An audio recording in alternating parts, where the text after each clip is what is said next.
Hello, എന്തൊക്കെയുണ്ട് വിശേഷങ്ങൾ? എല്ലാവരും സുഖായിരിക്കുന്നല്ലോ അല്ലേ? ഞാനൊക്കെ ഇവിടെ സുഖായിരിക്കുന്നു. അപ്പം നമുക്ക് വീഡിയോയിലേക്ക് പോകുന്നതിൻ്റെ മുമ്പ് ഇവിടെ വന്നിട്ടുള്ളവർ ആരെങ്കിലും നമ്മളെ ചാനൽ സബ്സ്ക്രൈബ് ചെയ്യാത്തവരുണ്ടെങ്കിൽ പ്ലീസ് ഒന്ന് സബ്സ്ക്രൈബ് ചെയ്തിട്ട് സപ്പോർട്ട് ചെയ്യുകയും ചെയ്യണേ. നമ്മളൊരു ബോട്ടിൽ ആർട്ട് തന്നെയാണ് ചെയ്യാൻ പോകുന്നത്. വേസ്റ്റ് മെറ്റീരിയലൊക്കെ റീയൂസ് ചെയ്തിട്ടുള്ള ഒരു ബോട്ടിൽ ആർട്ടാണ്. അപ്പം ഞാനതൊരു ഗ്ലാസിൻ്റെ ബോട്ടിൽ എടുത്ത് റെഡിയാക്കി വെച്ചിട്ടുണ്ട്. ഇനി നമുക്ക് ഈ ബോട്ടിലൊന്ന് ബേസ് കോട്ടായിട്ട് വൈറ്റ് പെയിൻറ്റ് അടിച്ചു കൊടുക്കണം. അപ്പോൾ ഞാനിവിടെ പെയിൻറ്റൊക്കെ അടിച്ച് റെഡിയാക്കി വെച്ചിട്ടുണ്ട്. അപ്പോൾ ഇത് ഞാൻ ആക്രിലിക് കളർ പെയിൻ്റ് അല്ല, ഇനാമൽ പെയിൻ്റാണ് യൂസ് ചെയ്തിട്ടുള്ളത്. ഇനാമൽ പെയിൻറ്റ് ഉപയോഗിച്ചിട്ട് ഒരു കോട്ട് അടിച്ച് ഡ്രൈ ആക്കി എടുത്തിട്ടുള്ളതാണ്. അപ്പോൾ ഇത് ഞാൻ തലേ ദിവസം തന്നെ ചെയ്തു വെച്ചു. കാരണം ഇത് ഡ്രൈ ആയി കിട്ടാൻ ഒരു 5-6 മണിക്കൂറൊക്കെ വേണ്ടി വരും. അപ്പോൾ അതുകൊണ്ട് ഞാൻ നേരത്തെ തന്നെ ചെയ്തു വെച്ചിട്ടുണ്ടായിരുന്നു. ഇനി നമ്മൾ black acrylic colour paint use ചെയ്തിട്ട് ഈ ഒരു ബോട്ടിലിൻ്റെ ഒരു താഴെ ഭാഗം മാത്രം ജസ്റ്റ് ഒന്നിങ്ങനെ ബ്ലാക്ക് പെയിൻറ്റ് അടിച്ചു കൊടുക്കുകയാണ്. നമ്മളിവിടെ സ്പോഞ്ച് ഉപയോഗിച്ചിട്ട് ഇങ്ങനെ ടാപ്പ് ചെയ്ത് കൊടുക്കുകയാണ് ചെയ്യുന്നത്. അപ്പോൾ ഞാൻ ഇതിന് ഒരു കോട്ട് മാത്രമേ അടിച്ചിട്ടുള്ളൂ. എന്നിട്ട് തന്നെ അത്യാവശ്യം നല്ല ഫിനിഷിംഗ് ഒക്കെ ആയിട്ടുണ്ട്. ഇനി ഇതൊന്ന് ഡ്രൈ ആക്കാൻ വെക്കണം. ഇനി നമ്മൾ യൂസ് ചെയ്യുന്ന വേസ്റ്റ് മെറ്റീരിയൽ എന്താണെന്ന് അറിയണ്ടേ?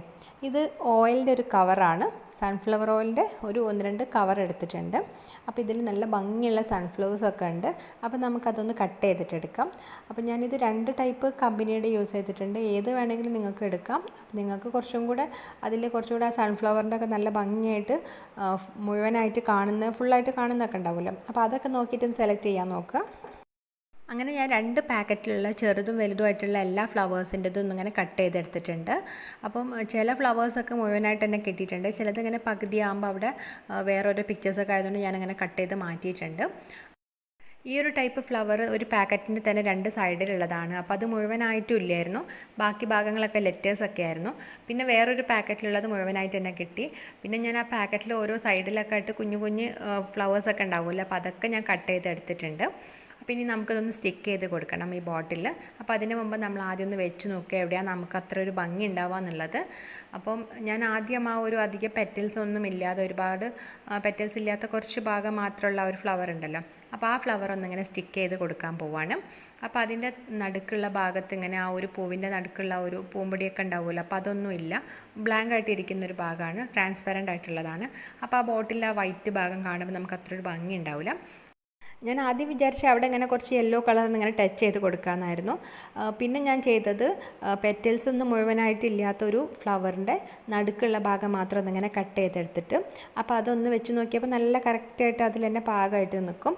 അപ്പോൾ ആ ഭാഗം ഒന്ന് ഞാൻ ആദ്യം ഫെവിക്കോൾ യൂസ് ചെയ്തിട്ടൊന്നിങ്ങനെ സ്റ്റിക്ക് ചെയ്ത് കൊടുത്തിട്ടുണ്ട്. ഇനി ആ റൗണ്ടിന് ചുറ്റുമായിട്ട് നമ്മൾ കുറച്ചും കൂടെ ഒന്നിങ്ങനെ ഫെവിക്കോൾ അപ്ലൈ ചെയ്യാം. നമുക്ക് ആ ഒരു വലിയൊരു സൺഫ്ലവറിൻ്റെ ഇതിങ്ങനെ ഒട്ടിക്കാൻ വേണ്ടിയിട്ടാണ്. ഇനി നമ്മൾ ആദ്യം സ്റ്റിക്ക് ചെയ്തിട്ടുള്ള അതിൻ്റെ ആ ഭാഗത്ത് കറക്റ്റായിട്ട് ആ റൗണ്ട് വരുന്ന രീതിയിലൊന്നിങ്ങനെ നമ്മൾ ആ ഒരു ഫ്ലവർ ഒന്നിങ്ങനെ ഒട്ടിച്ച് കൊടുക്കുക.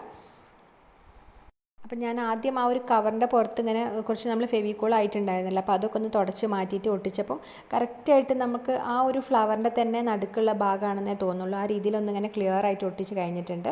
അപ്പോൾ ഞാൻ ഫെവിക്കോൾ യൂസ് ചെയ്തിട്ട് കറക്റ്റായിട്ട് അതിങ്ങനെ സ്റ്റിക്കായിട്ട് കിട്ടുന്നില്ല. കാരണം നല്ല കുറച്ചൊരു കട്ടിയുള്ളൊരു കവറാണല്ലോ ഈ ഓയിലിൻ്റെ ഒരു കവർ എന്ന് പറയുമ്പോൾ. അപ്പോൾ ഞാൻ ഫെവി ബോണ്ട് യൂസ് ചെയ്തിട്ടാണ് ഒട്ടിച്ച് കൊടുക്കുന്നത്. അപ്പോൾ എന്നിട്ട് അതിൻ്റെ ആ ഒരു പെറ്റൽസിൻ്റെ സൈഡിലൊക്കെ ഒന്ന് ഫെവിക്കോൾ ആക്കിയിട്ട് നന്നായിട്ടൊന്നിങ്ങനെ സ്റ്റിക്ക് ചെയ്ത് കൊടുക്കുന്നുണ്ട്. ഇപ്പം നമ്മൾ ആ ഒരു ഫ്ലവർ ഇവിടെ ഒട്ടിച്ച് കഴിഞ്ഞിട്ടുണ്ട്. ഇനി നമുക്കിതിൻ്റെ ആ ഒരു ബാക്ക് സൈഡിൽ ആ ഒരു വേറൊരു ഫ്ലവർ ഉണ്ടായിരുന്നല്ലോ, അപ്പോൾ അതും കൂടെ ഒന്നിങ്ങനെ സ്റ്റിക്ക് ചെയ്ത് കൊടുക്കാൻ പോവാണ്. അപ്പോൾ അതിൻ്റെ നടുക്ക് ഇതുപോലെ തന്നെ ട്രാൻസ്പാരൻ്റ് ആണ്. അപ്പോൾ ഞാൻ എൻ്റെ കയ്യിലുള്ള ഒരു കുഞ്ഞി ഫ്ലവർ ഇങ്ങനെ വെച്ച് നോക്കി, പക്ഷേ അത് ആ ഒരു കറക്റ്റ് സൈസിൽ കിട്ടില്ല. കുറച്ച് ചെറിയൊരു ടൈപ്പ് ഫ്ലവർ ആയതുകൊണ്ടാണ്. അപ്പോൾ പിന്നെ ഞാൻ ആ ഒരു ഭാഗം ജസ്റ്റ് ഇങ്ങനെ black acrylic colour paint use ചെയ്തിട്ട് ഇങ്ങനെ ഒന്ന് ടച്ച് ചെയ്ത് കൊടുക്കുകയാണ്. നമ്മൾ ബ്ലാക്ക് ടച്ച് ചെയ്യുന്നതിന് മുമ്പ് നമുക്ക് ഏത് ഭാഗത്താണോ വേണ്ടതെന്നുള്ളത് നമ്മളൊന്ന് കറക്റ്റായിട്ട് നോക്കുക. എന്നിട്ട് നമ്മൾ ഫെവി ബോണ്ട് യൂസ് ചെയ്തിട്ട് ആ ഒരു ഭാഗം കറക്റ്റായിട്ട് ആ റൗണ്ടിൻ്റെ അകത്ത് വരുന്ന രീതിയിലൊന്ന് നമ്മളിങ്ങനെ സ്റ്റിക്ക് ചെയ്ത് കൊടുക്കുക. ആ ഫ്ലവറിൻ്റെ ആ ഒരു ബ്ലാക്ക് ആയിട്ടുള്ള ഒരു പോർഷനിൽ ഇങ്ങനെ ഗമ്മ് അപ്ലൈ ചെയ്തുകൊണ്ടാണ് ഇങ്ങനെ അവിടെ ഡ്രൈ ആയിട്ടൊരു വൃത്തികേടായിരിക്കുന്നത്. അപ്പോൾ നിങ്ങൾ അതിൻ്റെ പുറകിൽ ഇങ്ങനെ ഫെവി ബോണ്ട് അപ്ലൈ ചെയ്യുന്ന സമയത്ത് ആ ട്രാൻസ്പെറൻ്റ് ആയിട്ടുള്ള ഭാഗത്തുള്ള തുടച്ച് മാറ്റിയിട്ട് സ്റ്റിക്ക് ചെയ്യുക. ഇനി നമുക്ക് മുഴുവനായിട്ട് തന്നെ കട്ട് ചെയ്ത് കിട്ടിയിട്ടുള്ള ഒരു സൺഫ്ലവറിൻ്റെ ഇങ്ങനെ ഒട്ടിച്ചു കൊടുക്കാൻ പോവാണ്. അപ്പം നമ്മൾ നേരത്തെ ഒട്ടിച്ചിട്ടുള്ള ഒരു ഫ്ലവറിൻ്റെ മേലെയായിട്ടാണ് ഇങ്ങനെ ഒട്ടിക്കുന്നത്, ഒരു സൈഡിലായിട്ട്. കാരണം അതിന് ഒരുപാട് പെറ്റൽസ് ഒന്നും ഇല്ലല്ലോ, അപ്പോൾ ആ പെറ്റൽസ് ഒന്നും ഇല്ലാത്ത ഒരു ഭാഗത്തായിട്ട് ഇങ്ങനെ അത് മറയ്ക്കുന്ന രീതിയിൽ ഇങ്ങനെ ഒട്ടിച്ചു കൊടുത്തിട്ടുള്ളത്. ഇനി നമ്മളെ കയ്യിൽ ഒരു ഫ്ലവറും കൂടെ ഉണ്ട്, അപ്പോൾ അതിങ്ങനെ സ്റ്റിക്ക് ചെയ്ത് കൊടുക്കാൻ പോവാണ്. അപ്പം ഞാൻ ആ ഒരു വലിയ ഫ്ലവറിൻ്റെ താഴെയായിട്ട് ഇങ്ങനെ ഒട്ടിച്ചു കൊടുക്കുന്നുണ്ട്. അപ്പോൾ സ്റ്റിക്ക് ചെയ്യുന്ന സമയത്ത് അതിൻ്റെ ആ ഒരു പെറ്റൽസ് അധികം ഇല്ലാത്ത ഒരു ഭാഗം ഉണ്ടല്ലോ, അപ്പോൾ അതൊന്നും ഇങ്ങനെ കട്ട് ചെയ്തിട്ടൊന്ന് അതിന് മാച്ച് ആവുന്ന രീതിയിൽ ഇങ്ങനെ ഒട്ടിച്ചു കൊടുത്തതാണ്.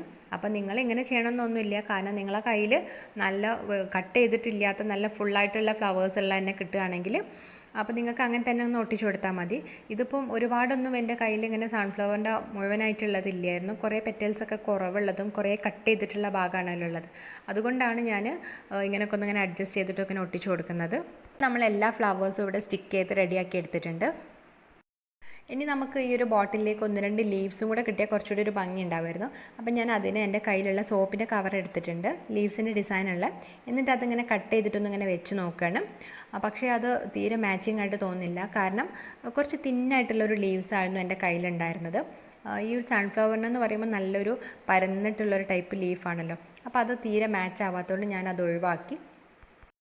ഇനി ഞാൻ ഒരു പെയിൽ യെല്ലോ യൂസ് ചെയ്തിട്ട് ഇങ്ങനെ ആ ഒരു സ്പോഞ്ച് ഉപയോഗിച്ചിട്ട് ഇങ്ങനെ ആ ഒരു വൈറ്റ് പോർഷൻസിലൊക്കെ ഒന്ന് ഇങ്ങനെ ടച്ച് ചെയ്ത് കൊടുക്കുന്നുണ്ട്. അപ്പോൾ കുറച്ചും കൂടെ ആ ഒരു ബോട്ടിൽ നല്ലൊരു ഭംഗി കിട്ടാൻ വേണ്ടിയിട്ടാണ്. നമ്മൾ പൊതുവെ ഈ ഡെക്കോപ്പേജ് ഒക്കെ ചെയ്യുന്ന സമയത്ത് ആ ഒരു ടിഷ്യൂവിന് മാച്ച് ചെയ്തിട്ട് ഇങ്ങനെ ഡാബ് ചെയ്യുമല്ലോ, അപ്പോൾ അതുപോലെ ഒന്നിങ്ങനെ ചെയ്ത് നോക്കിയിട്ടുള്ളതാണ്.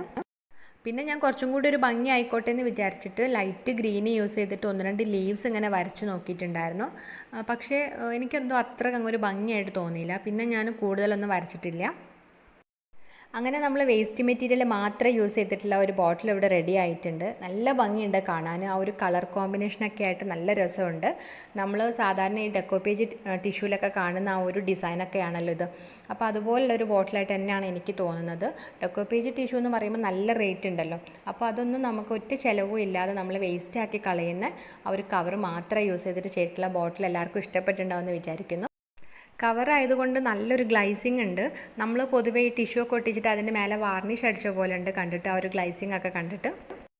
ഞാൻ ഈ ബോട്ടിൽ ഇങ്ങനെ 2 കളർ വെച്ചിട്ട് ഇങ്ങനെ ട്രൈ ചെയ്ത് നോക്കിയായിരുന്നു, ഭംഗി ഉണ്ടാവുമോ എന്ന് അറിയില്ലായിരുന്നു.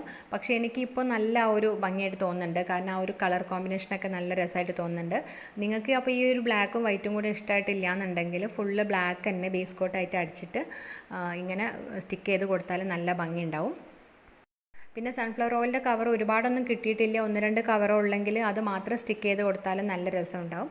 അപ്പോൾ അതൊക്കെ നിങ്ങളുടെ ഓരോരുത്തരുടെ ഐഡിയക്ക് അനുസരിച്ച് നമ്മളെ കയ്യിൽ എന്ത് മെറ്റീരിയൽ ആണോ കിട്ടിയതെന്ന് വെച്ചാൽ അങ്ങനെയൊക്കെ ഒന്ന് ചെയ്ത് നോക്കുക. പിന്നെ സോപ്പിൻ്റെ കവറൊക്കെ കിട്ടുകയാണെങ്കിൽ അതിൽ നല്ല ലീവ്സ് ഒക്കെ ഉണ്ടെന്നുണ്ടെങ്കിൽ അതും കട്ട് ചെയ്തിട്ട് ഇതുപോലെയൊക്കെ ഒന്ന് സ്റ്റിക്ക് ചെയ്ത് കൊടുത്താൽ നല്ല ഭംഗിയുണ്ടാവും.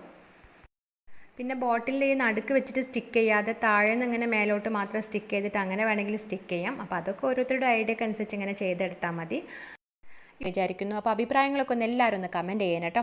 അപ്പോൾ അതുപോലെ ഇവിടെ വന്നിട്ടുള്ള ആരെങ്കിലും നമ്മളെ ചാനൽ സബ്സ്ക്രൈബ് ചെയ്യാത്തവരുണ്ടെങ്കിൽ പ്ലീസ് ഒന്ന് സബ്സ്ക്രൈബ് ചെയ്തിട്ട് സപ്പോർട്ട് ചെയ്യുകയും ചെയ്യണേ. അടുത്ത ദിവസം നമുക്ക് നല്ലൊരു വീഡിയോ ആയിട്ട് വരാം കേട്ടോ. Till then take care, bye bye.